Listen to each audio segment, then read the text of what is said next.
¿Qué tal? Buenas tardes. Mi nombre es Luis Fernando Estrella del Instituto La Salle Chihuahua del área Físico-Matemáticos. El objetivo de este video es explicarles de forma práctica algunos conceptos físicos importantes a conocer, los cuales vendrían siendo la acústica, que se refiere al sonido, y en este mismo tema se explicará lo que es el efecto Doppler. Se explicará el aparato de ultrasonido médico, el cual permite capturar fotografías de un bebé incluso antes de nacer. Tenemos el baumanómetro, el cual permite medir la presión de la sangre. El estetoscopio es un artefacto médico que podrán haber visto antes cuando van al médico para medir el pulso del corazón. Se hablará del desfibrilador automático externo y del aparato de resonancia magnética, los cuales serán explicados más adelante por mis compañeros. Empecemos.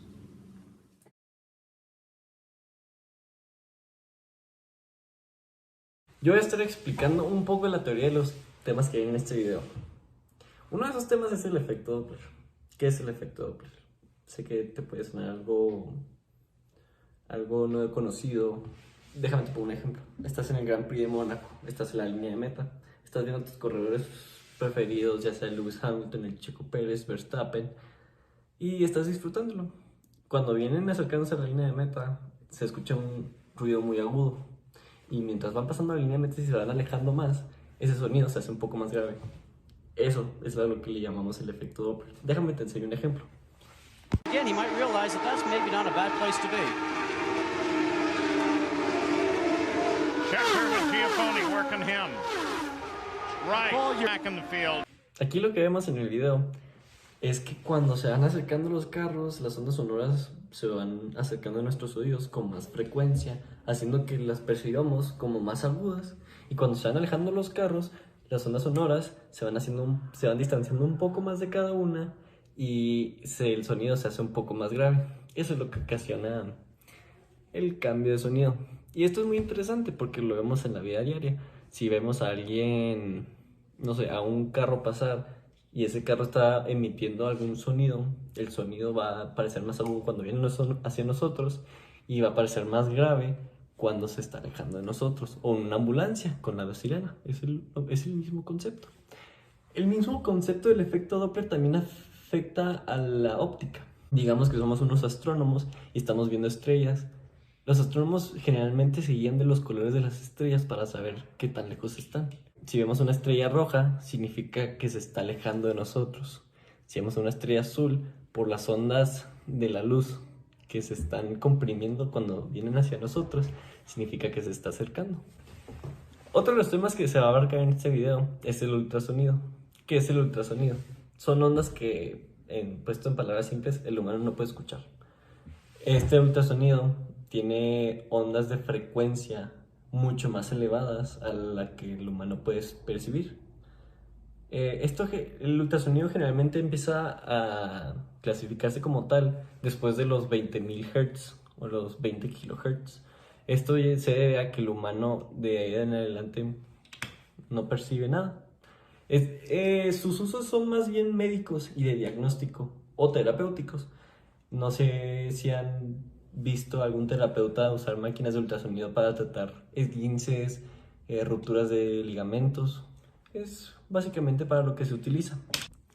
Ahora vamos a pasar con mis compañeros y ellos nos van a enseñar un poco de lo que ellos investigaron acerca de la acústica. Hola, mi nombre es Ana Sofía Chávez Rubalcaba y yo voy a hablar de la acústica y sus características. La acústica es la rama de la ciencia, parte de la física, que se ocupa de los fenómenos sonoros perceptibles por el oído humano. Estudia los fenómenos de vibración considerando su origen, su propagación y sus efectos. Cada vez que una perturbación aislada o periódica existe en el aire, el ambiente o alcance, el oído percibe un sonido. Para que esto suceda es necesario que exista un material que permita su propagación. Hay objetos vibrantes, como por ejemplo lo son la cuerda de un instrumento excitada, una disipación o la membrana de un altavoz. La transmisión no es instantánea. Existe un retraso de la percepción del fenómeno en función de la distancia. Los tipos de sonido que hay son graves, medios o agudos. A estos tonos se le llama tono de altura o sonido y se le asocia a las características musicales del mismo. La velocidad de la propagación es independiente del tono o altura del sonido considerado. La forma de propagación de una onda sonora constituye un fenómeno periódico cuya frecuencia se define a partir del número de veces que dicho fenómeno se repite en una unidad de tiempo. Las ondas son los sonidos más comunes que están constituidos por perturbaciones repetitivas a intervalos regulares de tiempo. En la propagación del sonido, cada partícula del frente sonoro se comporta como una fuente sonora secundaria. En el aire, las ondas sonoras se desplazan predominantemente en la misma dirección del movimiento de las partículas.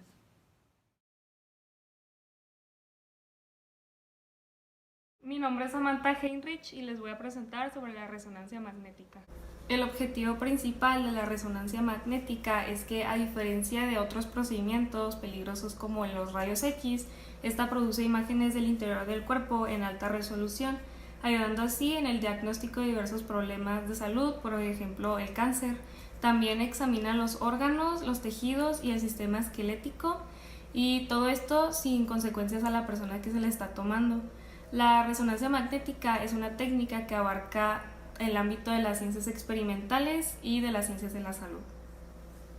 La historia de la resonancia magnética comenzó con el físico Isaac Rabi, que junto a su equipo crearon la resonancia magnética y lo utilizaron como técnica para estudiar las propiedades magnéticas y estructuras internas de las moléculas, átomos y núcleos.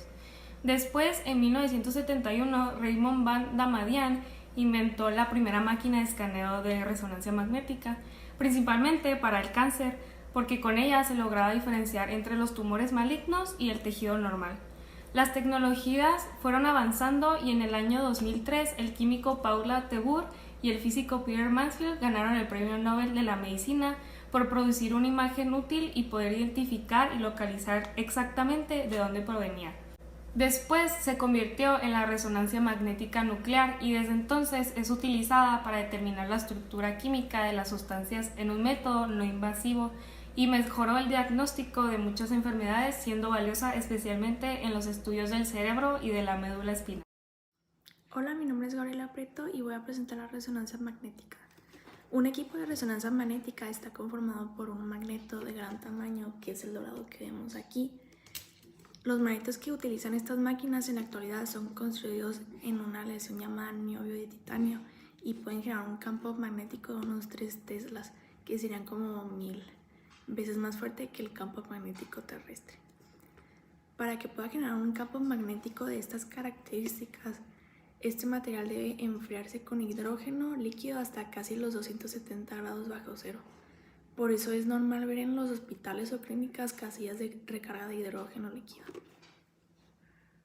En segundo tenemos emisores y receptores de radiofrecuencia, que es esto morado que vemos aquí y se encarga de irradiar los núcleos atómicos y leer su respuesta respectivamente. En tercero tenemos los 3 electromagnéticos llamados bobinas. Este será la bobina llamada Y, la bobina llamada X y la bobina llamada Z. Y sirven para focalizar el área donde se captura esa imagen y la intensidad del gradiente se mide en militesla. Y luego ya después sigue una camilla donde se coloca al paciente para ingresarlo al imán y un ordenador que interpreta los datos leídos por el receptor de radiofrecuencia y los convierte en una imagen. El sistema de operación de una resonancia magnética, normalmente los núcleos de los átomos de nuestro cuerpo están alineados aleatoriamente. Y cuando nos introducimos al resonador magnético, el magneto, que es la capa que veíamos, hace que los átomos de hidrógeno se alineen de forma paralela al campo magnético. Y luego las bobinas de gradiente se encienden de forma intermitente para indicar en dónde se va a realizar esas imágenes, que son las azules que habíamos visto. El escaneo se realiza por fetas o cortes y pueden ser en cualquier dirección. Estas 3 bobinas se utilizan para definir los ejes X, Y y Z, que son horizontal, vertical y longitudinal. Al encender la máquina hace que los átomos en la sección indicada roten 90 grados y queden perpendiculares al campo magnético por un instante.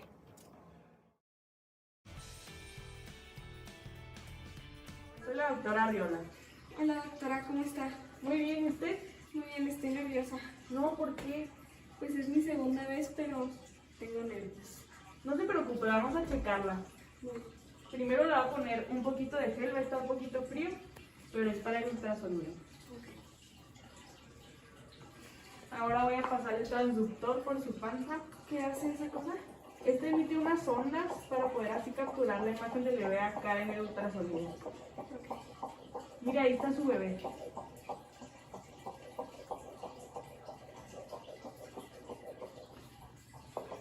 Se ve muy sano, todo parece estar bien. Ay, qué bueno. Sí, está muy bien.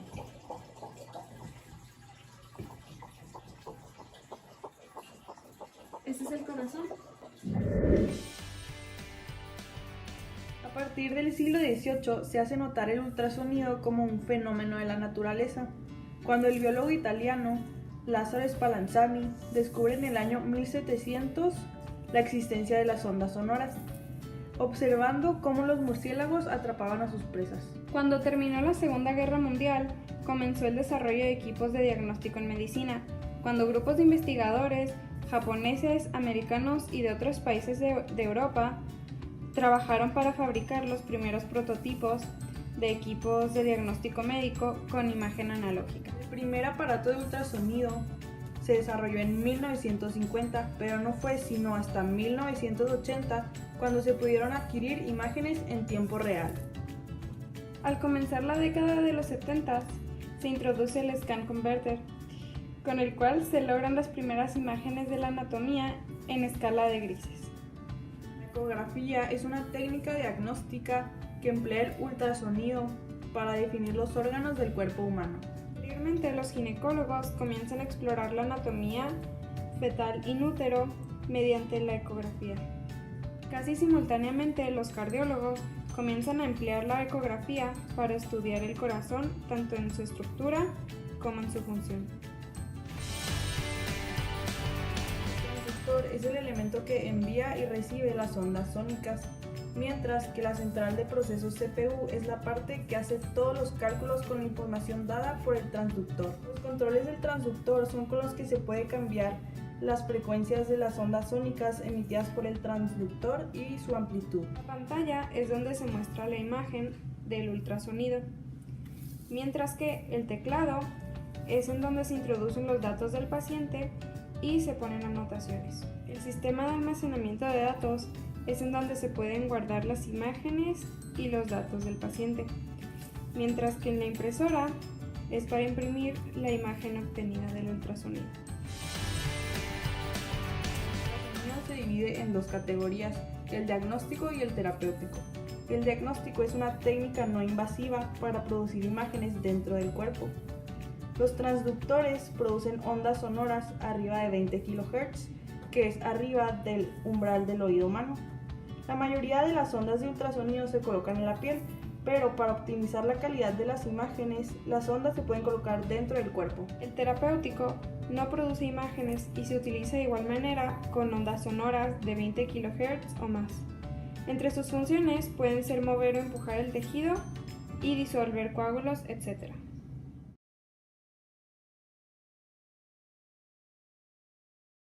Buenos días, buenas tardes, buenas noches. Soy Ricardo Labrado del Instituto La Salle. Yo soy Gabriel Jurado, igualmente del Instituto La Salle. Y hoy venimos a presentarles un tema muy interesante, más bien un aparato. Venimos a hablarles sobre el desfibrilador externo. Automático externo. Primero que nada, ¿qué es este aparato? Este aparato es un dispositivo que suministra descargas eléctricas a través de la caja torácica. Este aparato es muy interesante porque ya detecta cuál es tu ritmo cardíaco, detecta cuándo necesitas hacer la descarga y de qué intensidad.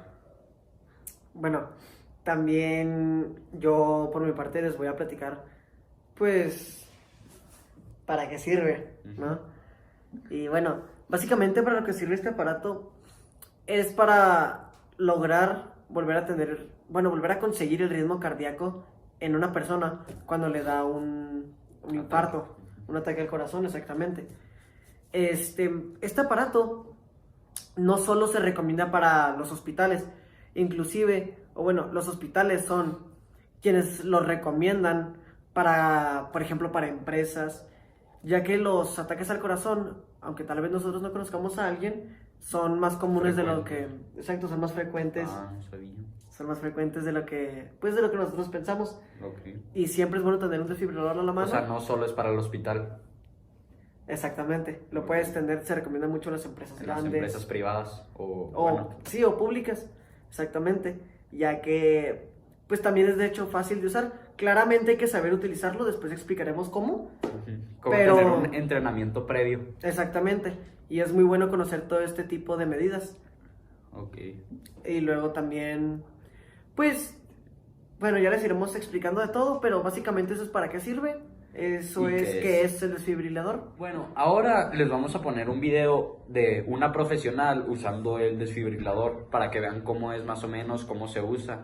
Pero ya después, entre mi compañero Gabriel y yo, les vamos a ir explicando paso por paso cuál es su uso. Exactamente, les vamos a poner un clip corto, solo para que más o menos se den una idea de, pues, lo que se tiene que llevar a cabo si llegas a ser testigo, Sí, en tal emergencia. Exactamente, que llegues a ser testigo de que eso está pasando, saber más o menos qué tienes que hacer, Es un corto video, después, como ya dijo mi compañero Ricardo, vamos a explicarlo mejor, pero para que más o menos se den una idea. En marcha el DESA, botón on. Siga las instrucciones visuales y sonoras del DESA. Aplique los electrodos en el pecho desnudo del paciente.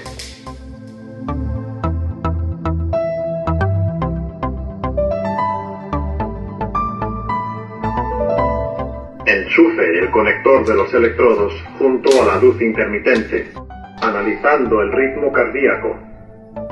No toque al paciente. Se recomienda dar una descarga. Se carga el aparato. Manténgase alejado del paciente. Dé una descarga ahora. Pulse se dio una descarga. En pausa. Inicie resucitación cardiopulmonar.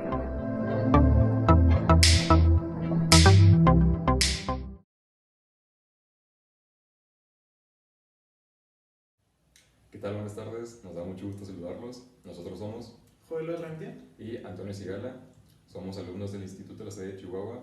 Estamos en sexto semestre en la rama de físicos matemáticos y ahora vamos a hablar sobre el baumanómetro, para así entender un poco más cómo funciona, qué es, cómo se relaciona con la física y las otras ciencias involucradas.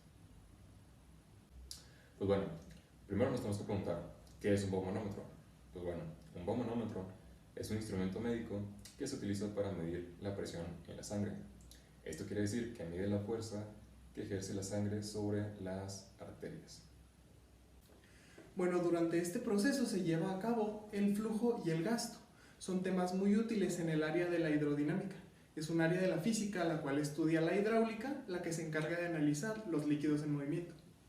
Muy bien, ahora nos preguntamos, ¿de dónde viene o quién fue el que inventó el baumanómetro? Aunque parezca algo muy sofisticado, la realidad es que los egipcios en la antigüedad ya medían el pulso mediante la palpación de las arterias.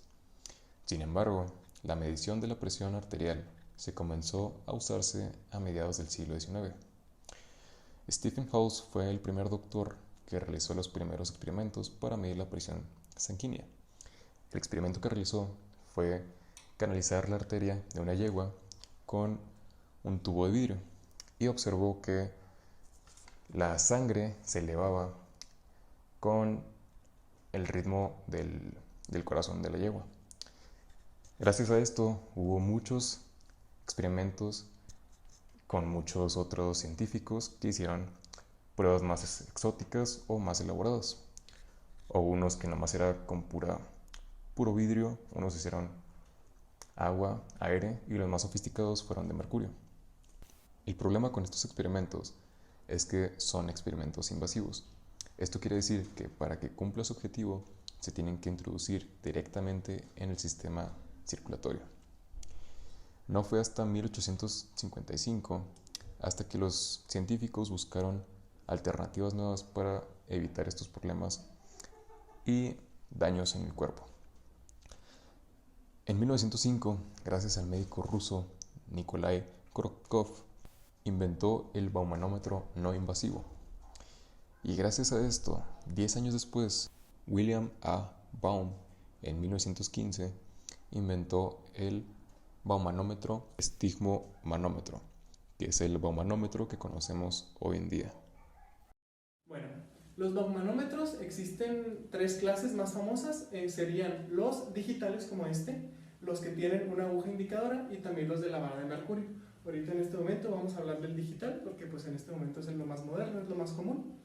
Y pues bueno, vamos empezando. Primero hay que seleccionar correctamente el baumanómetro, ya que hay de diferentes tamaños, hay con diferentes funciones.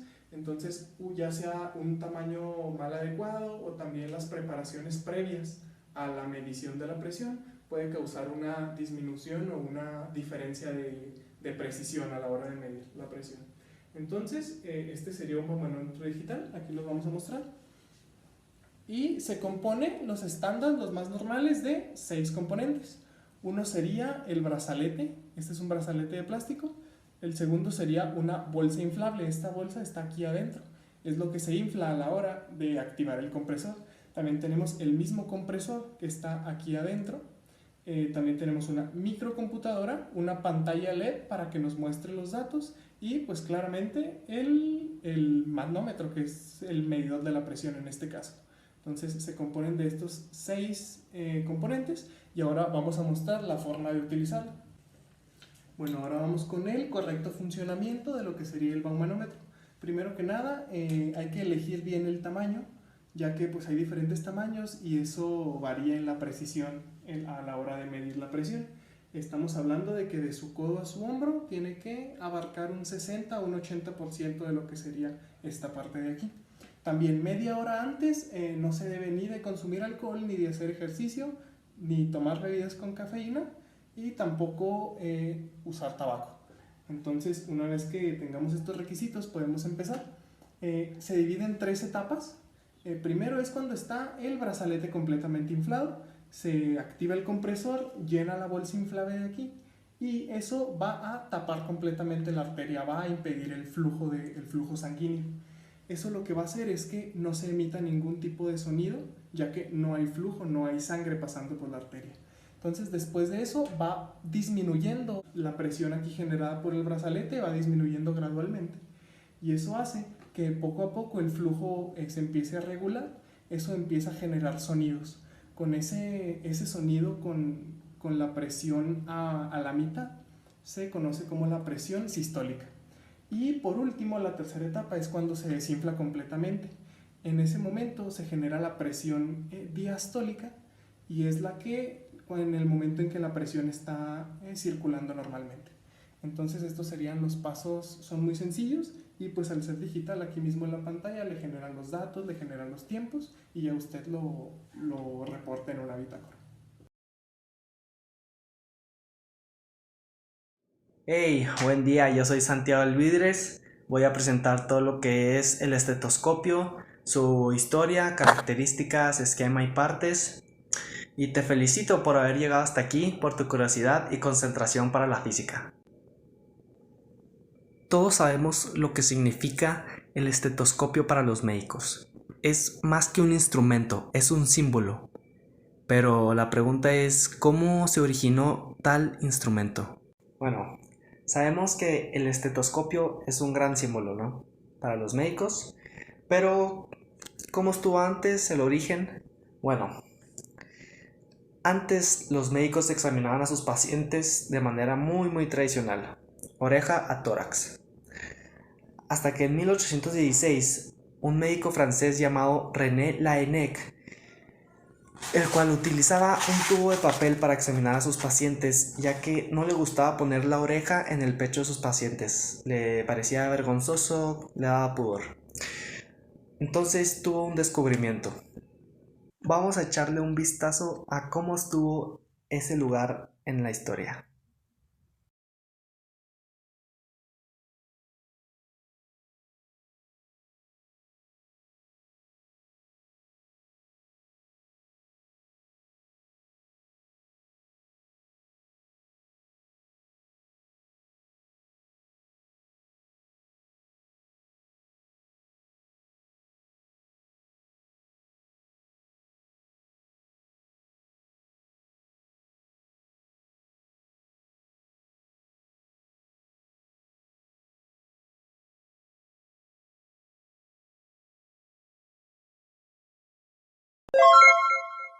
En vez de un tubo de papel, un tubo de madera. Entonces este fue el gran invento de René, un estetoscopio de madera que aportó mucho a las generaciones siguientes y a su generación obviamente, y evolucionó a otros estetoscopios con una eficacia mejorada en la auscultación para examinar mejor a sus pacientes y saber mejor el estado en el que se encontraban. 25 años después, George Coman diseñaría el primer estetoscopio con un audífono para cada oído, el cual es el último de la foto, el que está hasta la derecha. Luego, en 1960, David Littman creó el estetoscopio que conocemos ahorita en la actualidad, el cual es el más famoso para nosotros.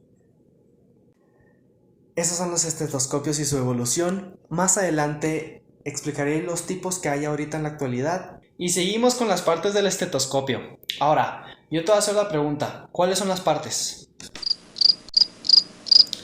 Ya tardaste mucho. La campana está unida con la membrana. Luego tenemos a las olivas relajadoras que están conectadas con la tubuladora por medio del arco metálico. Vamos a echarle un vistazo. Bueno, aquí lo podemos ver con más claridad cada parte. ¿Y cómo funciona? Bueno, la membrana se pone sobre el pecho o espalda del paciente y transmite el sonido al aire que hay en la cápsula cónica en la que va montada. La cápsula concentra el sonido y pues ya el médico lo escucha de la mejor manera, ya sean problemas respiratorios o cardíacos. Bueno, ¿y dónde encuentras un estetoscopio? ¿Quién lo vende? El estetoscopio, como dije ahorita, es de la marca Littman, de la empresa 3M, que también vende los post-its, las plumas Scotch y productos del estilo. Lo encuentras en Mercado Libre desde 3.500 a 7.000 pesos. También hay un nuevo estetoscopio electrónico de la marca Equore, solo que con este necesitas un dispositivo inteligente para saber el estado del paciente. También hay un estetoscopio Pinart, pero este es más enfocado para escuchar al corazón del bebé en el vientre de la mamá.